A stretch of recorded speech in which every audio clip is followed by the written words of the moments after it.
రూపాయి విలువ భారీగా పతనమవుతుంది. అమెరికా డాలర్తో పోల్చి చూస్తే 90 రూపాయలకి పైగా రూపాయి పతనమైంది. ఇది చరిత్రలోనే అత్యంత కనిష్ట స్థాయి అని ఆర్థిక నిపుణులు అంటున్నారు.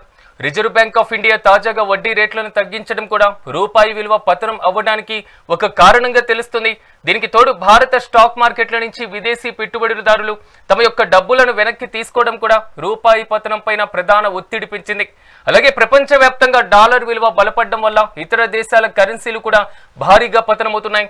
ఇక ఇదే అంశానికి సంబంధించి మరింత విశ్లేషణ మనకు అందించడం కోసం ప్రముఖ రాజకీయ విశ్లేషకులు కోటేశ్వరరావు గారు మనతో పాటు అందుబాటులో ఉన్నారు. కోటేశ్వరరావు గారు నమస్తే అండి. నమస్తే. కోటేశ్వరరావు గారు, రూపాయి విలువ పతనం అవ్వడం ప్రస్తుతం మాత్రం ఇదే సంచలనంగా మారుతున్నటువంటి పరిస్థితి కనబడుతుంది. ఎందుకు వరుసగా పతనానికి కారణాలేంటి? ఎందుకంటే డాలర్ తో పోల్చి చూసినప్పుడు గతంలో కన్నా కనిష్టంగా పడిపోతున్నటువంటి పరిస్థితి కనబడుతుంది. అంటే మీ విశ్లేషణ ఏంటి? దీనికి సంబంధించి ఎలా ఉండబోతుంది భవిష్యత్తులో?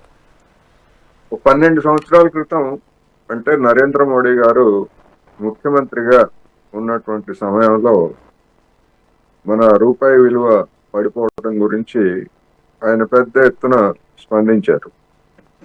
ఇంతటి అసమర్థ ప్రభుత్వాన్ని తాను జన్మలో చూడలేదని, నేపాల్ రూపాయి విలువ పడిపోలేదు, బంగ్లాదేశ్ రూపాయి విలువ పడిపోలేదు, శ్రీలంక రూపాయి విలువ పడిపోలేదు, మన రూపాయి విలువ మాత్రమే ఎందుకు పడిపోతా ఉంది, ఇంత అసమర్థమైనటువంటి పాలన అని చెప్పేసి ఆ రోజు ధ్వజమెత్తారు. నరేంద్ర మోడీ గారు అధికారానికి వచ్చినప్పుడు 58 రూపాయలు ఉన్నది డాలర్కి. ఇవాళ మనం 90 రూపాయలకి రికార్డు స్థాయిలో పతనమైన తర్వాత దాని గురించి మాట్లాడుతున్నాం.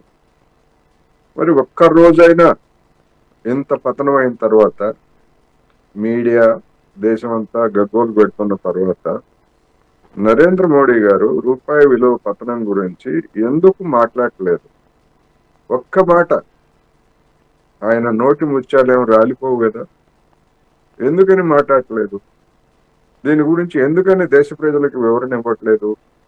ఎవరు ఇవ్వాలి అనేటువంటి ప్రశ్న. వివిధ సందర్భాల్లో నిర్మలా సీతారామన్ గారు లేదా కేంద్ర ప్రభుత్వానికి భజన చేసేటువంటి కొంతమంది ఏం చెప్పారంటే, మన రూపాయి విలువ పడిపోవడం కాదు, డాలర్ విలువ పెరిగింది అని చెప్పేసి సరికొత్త సిద్ధాంతాలని చెప్పారు. మరి ఇదే పెద్ద మనుషులు 2013లో ఆ రోజు కూడా మన రూపాయి విలువ పడిపోలేదు, డాలర్ విలువ పెరిగిందని ఆ రోజు వీళ్ళకి అర్థం కాలేదా?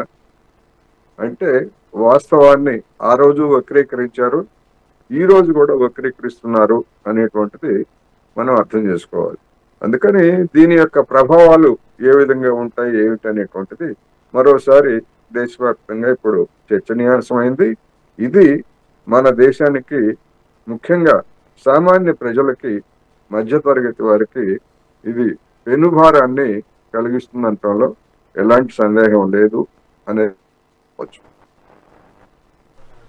కోటేశ్వరరావు గారు, ఇంకోటి కూడా, ఎందుకంటే వివిధ దేశాలు అంతర్జాతీయ స్థాయిలో ఉన్నటువంటి కొన్ని కూటములు కూడా పూర్తి స్థాయిలో డాలర్కి ప్రత్యామ్నాయంగా ఎదగాలి, డాలర్కి ప్రత్యామ్నాయంగా ఒక రూపీని మనం కూడా క్రియేట్ చేయాలి అనేటువంటి ఆలోచన చేసినటువంటి సందర్భాలు కూడా ఉన్నాయి. కానీ ఎంత చూసినా ఇంకా డాలర్తో పోల్చుకోవడం ఆర్థిక వ్యవస్థ కొంతవరకు ఇబ్బందికరం అనుకోవచ్చా?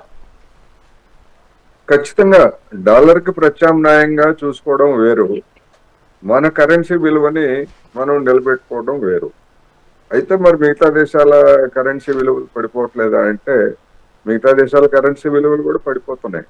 కానీ ఇంత దారుణంగా దిగజారినటువంటి కరెన్సీ ఆసియాలో ఒక మన రూపాయి మాత్రమే. మిగిలినటువంటి కరెన్సీలు కూడా కొంతమేరకు సర్దుబాట్లకి లేకపోతే ఆటిపోట్లకి గురవుతున్నమాట వాస్తవం. కానీ ఇంతగా దిగజారినటువంటిది, లేదా మన కరెన్సీ విలువల గురించి ఇంతగా గతంలో రచ్చ చేసినటువంటి నాయకులు ఇతర దేశాల్లో ఎవరు లేరు. దాన్ని అంటే ఒక రాజకీయ ఆయుధంగా ఉపయోగించుకున్నటువంటి పెద్ద మనుషులు వీళ్ళు కనుక మనం చెప్పుకోవాల్సి వస్తా ఉంది. ఇప్పుడు డాలర్ విలువ పెరిగింది, మన రూపాయి విలువ తగ్గలేదు అన్నప్పుడు మరి నిర్మలా సీతారామన్ గారు లేదా నరేంద్ర మోడీ గారు ఆయన ఎట్లాగూ చెప్పరనుకోండి, చెప్పాలి. ఇప్పుడు 2023, 2022లో ఉన్నటువంటి రూపాయికి ఇప్పుడు రూపాయికి పోల్చుకుంటే ఏ అమెరికాలోనో లేకపోతే మరొక దేశంలోనో చదివేటువంటి మన విద్యార్థులు 5 నుంచి 10 లక్షల వరకు అదనంగా చెల్లించాల్సి వస్తూ ఉంది. ట్యూషన్ ఫీజులు కావచ్చు లేదా ఖర్చులు కావచ్చు. మరి దీనికి బాధ్యత ఎవరిది? దీని గురించి ఏం చెప్తారు? అదేవిధంగా మనం దిగుమతి చేసుకునేటువంటి చమురు బిల్లు 2022 అంటే 3 సంవత్సరాల క్రితం ఏప్రిల్ నుంచి ఇంతవరకు అంతర్జాతీయ మార్కెట్లో చమురు ధరలు పడిపోయినా కానీ ఆనాడు $100 ఉన్నటువంటి చమురు విలువ ఇవాళ $62, $63, $65 మధ్య $30 పడిపోయినా కానీ ఒక్క పైసా కూడా తగ్గించలేదు. ఎవరు మాట్లాడతారు? ఎవరు కనీసం ఎందుకు తగ్గించలేదు? మీ విధానం ప్రకారం అంతర్జాతీయ మార్కెట్లో ధర పెరిగితే పెంచుతా ఉన్నారు, తగ్గితే తగ్గిస్తా ఉన్నారు. మరి 2022 ఏప్రిల్ నుంచి ఒకే ధర హైదరాబాద్ లో ఎవరినైనా మనం కనుక్కోవచ్చు. హైదరాబాద్ దేశవ్యాప్తంగా అట్లాగే చిన్న చిన్న స్వల్ప మార్పులు ఏమైనా ఉంటే దూరాభారాన్ని బట్టి. ఎందుకంటే ఒక ప్రధానమైనటువంటి కారణం మన రూపాయి విలువ పడిపోవడంతో మన దిగుమతి బిల్లు పెరుగుతా ఉంది. మనం డాలర్లలో చెల్లించేటువంటి మొత్తం పెరుగుతున్నప్పుడు మరి వచ్చినటువంటి మిగిలినంతా కూడా జనానికి పంచకుండా ఆ కార్పొరేట్ కంపెనీల లాభాల్లోకి పెరుగుతా ఉంది తప్ప జనానికి పంచట్లేదు. ఇట్లా అనేకం. మొత్తం మన రూపాయి విలువ పడిపోతే జరిగేటువంటి ఎఫెక్ట్ ఏమిటంటే మన దేశం మొత్తం వాణిజ్యం చూసుకున్నప్పుడు మన దిగుమతులు రెండు పోల్చుకున్నప్పుడు మన దిగుమతులు ఎక్కువగా ఉన్నాయి. దిగుమతులు ఎక్కువగా ఉన్నాయంటే అర్థం ఏంటి? 5 సంవత్సరాల క్రితం మనం ₹10 దిగుమతి చేసుకున్నటువంటి వస్తువు రూపాయి విలువ పడిపోయిన కారణంగా ఇవాళ ₹15 పెట్టాల్సి వస్తా ఉంది. అంటే ఆ భారం, ఆ ₹5 తేడా భారం ఎవరు భరిస్తున్నాం? మీరు, నేను, సామాన్య జనం, బీజేపీ వాళ్ళకేమి ప్రత్యేకంగా ధరలేమి లేవు కదా, అందరూ భరిస్తున్నారు. అందుకని ఇదొక విషాదకరమైనటువంటి పరిస్థితి. రాబోయేటువంటి రోజుల్లో ఇంకా త్వరలో 1-2 సంవత్సరాల్లో ₹100 కూడా పడిపోయిన ఆశ్చర్యం లేదు అనేటువంటి అంచనాలు చెప్తున్నారు. ఇంకా విషాదకరం ఏంటంటే ఎక్కడైనా ఒక దేశం కరెన్సీ విలువ పడిపోతే దాని ఎగుమతులకి అవకాశాలు వస్తాయి. ఎందుకంటే విదేశాల్లో మన వస్తువులు చౌకగా అమ్ముకోవచ్చు. అయినా కానీ గడిచినటువంటి 10 సంవత్సరాల్లో ₹60 నుంచి ₹90 పడిపోయినా కానీ మన ఎగుమతులు ఏమైనా పెరుగుతున్నాయంటే ఏమి పెరగట్లేదు. మనం ఇంకా దిగుమతులు ఏటా కొన్ని $100 బిలియన్ విదేశాలకి మనం సమర్పించుకుంటూనే ఉన్నాం. ఇది విధానాల పరమైనటువంటిది, లేకపోతే అనుసరించేటువంటి దివాలాకోరు విధానాల ఫలితమే ఇదనేది స్పష్టంగా కనిపిస్తుంది. కోటేశ్వరరావు గారు, ప్రధానంగా ఏ రంగాల మీద దీని ప్రభావం ఎక్కువగా పడేటువంటి అవకాశం కనిపిస్తుంది? ఎందుకంటే దేశంలో విదేశీ మారక ద్రవ్య విలువలు తగ్గిపోయేటువంటి ప్రమాదం ఏమైనా ఉందా? అదేవిధంగా దేశంలో ఉన్నటువంటి వివిధ రంగాల మీద ఏమైనా ప్రభావం చూపించేటువంటి ఛాన్సెస్ ఏమైనా కనబడుతుందా? తప్పకుండా. మన దేశంలో మన రూపాయి విలువ పడిపోతా ఉంటే అమెరికన్ డాలర్ విలువ పెరిగితే గడిచినటువంటి ఈ ఇటీవల కాలంలో $17 బిలియన్ మేరకు మన స్టాక్ మార్కెట్ నుంచి పెట్టుబడులను ఉపసంహరించుకొని వెనక్కి వెళ్ళిపోయాయి. ఎందుకు వెళ్ళిపోయాయి? ఇక్కడ వచ్చేటువంటి లాభం కంటే, మన దేశంలో వచ్చేటువంటి లాభం కంటే అమెరికా వడ్డీ రేట్ల మీద వచ్చేటువంటి లాభం ఎక్కువగా ఉంది కనుక స్టాక్ మార్కెట్లో పెట్టుబడి పెట్టినటువంటి వాళ్ళు వెనక్కి వెళ్ళిపోతున్నారు. అంతేకాదు ఇప్పుడు ఇటీవల మన ప్రభుత్వం ఆర్బిఐ అమెరికా బాండ్లని, అంటే అమెరికా నుంచి కొనుగోలు చేసినటువంటి మన రుణపత్రాలని మనం విక్రయించాం. ఎందుకని విక్రయించాము? ఆ రుణపత్రాలను విక్రయిస్తే మనకు వచ్చేటువంటి లాభం ఎక్కువ ఉంది. ఎందుకంటే అమెరికాలో వడ్డీ రేట్ ఎక్కువ ఉంది కనుక. అందుకని ప్రభుత్వమే, ఆర్బిఐ అటువంటి లాభం కోసం రుణాలను విక్రయిస్తూ ఉంటే మరి విదేశీ సంస్థలు లేదా పెట్టుబడిదారులు మన దేశంలో పెట్టుబడులు ఎందుకు పెడతారు? ఎక్కడ వాటంగా ఉంటే అక్కడికి వెళ్ళిపోతారు. అందుకని ఒక దివాళాకోరు విధానం అనుసరిస్తున్నటువంటి కారణంగానే ఇవాళ ఈ దుస్థితి వచ్చింది. దీంతో జరిగేది ఏమిటి మనం చూసాం. మీరన్నట్లు కొంతవరకు పెట్టుబడి మీద ప్రభావం చూపితే దేశ జీడిపి మీద దీని ఎఫెక్ట్ పడేటువంటి అవకాశం ఉందా? పెట్టుబడులు ఉపసంహరణ చేస్తే? తప్పకుండా. ఎందుకంటే భారతదేశంలో పెట్టుబడి కంటే ఇతర దేశాల్లో పెట్టుబడులు లాభదాయకం అనుకుంటే మన దేశానికి వచ్చేటువంటి ఎఫ్డిఐ కూడా తగ్గిపోతుంది కదా. మన దేశానికి వచ్చేటువంటి ఎఫ్డిఐ కూడా తగ్గిపోతుంది. ఎఫ్డిఐ తగ్గిపోవటమే కాదు, మన దేశంలో ఉన్నటువంటి పెట్టుబడిదారులు కూడా అమెరికా వైపు పెట్టుబడులు పెడుతున్నారు. మనకి ఎఫ్డిఐ ఇన్ఫ్లోనే కాదు, ఎఫ్డిఐ అవుట్ఫ్లో కూడా ఉంటా ఉంది. అవుట్ఫ్లో కూడా ఇటీవల కాలంలో గణనీయంగా పెరిగింది. ఎందుకని? అమెరికా అమెరికా లేదా ఐరోపా దేశాలు మనకంటే అక్కడ వాటి కరెన్సీ విలువలు ఎక్కువగా ఉన్నాయి కనుక అక్కడ వచ్చేటువంటి లాభాలు ఎక్కువగా ఉన్నాయి. అందుకని పెట్టుబడిదారుడికి దేశభక్తి అనేది ఏమి ఉండదు. దేశభక్తి లేని పెట్టుబడిదారుడు ఎవరు ఉండరు. ఎక్కడ లాభం ఉంటే అక్కడ వాడికి ఇవాళ స్టాక్ మార్కెట్ లో ఇప్పుడు కొంటాడు, ఇప్పుడు లాభం రాకపోతే సాయంత్రానికల్లా అనిపేస్తాడు. ఎందుకంటే మనమేమి హవాలా సొమ్ములాగా కార్లలో లేకపోతే సీట్ల కింద పెట్టి డబ్బులు పెట్టి తీసుకెళ్లాల్సిన పని లేదు. అంతా ఎలక్ట్రానిక్. అందుకని ఇవాళ జరుగుతున్నటువంటి పరిణామం ఏ విధమైనటువంటి పర్యవసానాలకు దారితీస్తుంది అనేది మనం రాబోయే రోజుల్లో ఇంకా చూడాల్సింది. మన పరిస్థితి ఇంకా దిగజారుతుంది. ఉదాహరణకి జిఎస్టి తగ్గించారు సెప్టెంబర్ లో. ఎందుకు తగ్గించారంటే మన కొనుగోలు శక్తి పెరిగింది, అది తగ్గిపోయింది కనుక ఎలక్ట్రానిక్స్ లేదా వాహన రంగాల్లో వాటిని ఉద్దీపన కలిగించడానికి చేశారు. కానీ 2 నెలల తర్వాత నవంబర్ లో చూసుకుంటే జిఎస్టి తగ్గిపోయింది. ఆదాయం 8 నెలల కనిష్టానికి పడిపోయింది. అంటే ఏంటి? నరేంద్ర మోడీ గారు లేకపోతే చంద్రబాబు నాయుడు లాంటి వాళ్ళు ఈ వీటి గురించి చేసినటువంటి ప్రచారం అంతా టీవీల్లో ఎంత ఊదరగొట్టారో చూసాం కదా. తగ్గిపోయింది ఇంకేముందని. మరి ఎందుకని పెరగట్లేదు అంటే విదేశాల నుంచి దిగుమతి చేసుకునేటువంటి ఎలక్ట్రానిక్ వస్తువులు కావచ్చు, లేదా కార్ల విడిభాగాలు కావచ్చు, రూపాయి విలువ పతనం కారణంగా వాటి ధరలు కూడా పెరిగిపోయాయి. అందువలన చివరికి ఏమవుతుంది? దాన్ని అడ్జస్ట్ చేసుకుంటారు దిగుమతిదారులు, పారిశ్రామికవేత్తలు. ఆ పడిపోయినటువంటి రూపాయి విలువ పత్రంతో ఈ తగ్గించినటువంటి జిఎస్టి తోటి వాళ్ళు అడ్జస్ట్ చేసుకుంటే చివరికి వినియోగదారుడికి దక్కేది 0. అందుకని వ్రతం జడ్డ ఫలితం దక్కలేదు అనేటువంటిది ఇప్పుడు మనకి జిఎస్టి తగ్గింపు తోటి మనకు కనిపిస్తుంది. చెప్తున్న దాని ప్రకారం ఎటు తిరిగిన రూపాయి విలువ పత్రం మాత్రం భారతదేశం ఆర్థిక వ్యవస్థ మీద తీవ్ర ప్రభావమే కనబడేటువంటి అవకాశాలు కనిపిస్తున్నాయి. కానీ ఇక్కడ ఏ చర్యలు తీసుకుంటే ఈ ప్రభావాన్ని తగ్గించవచ్చు?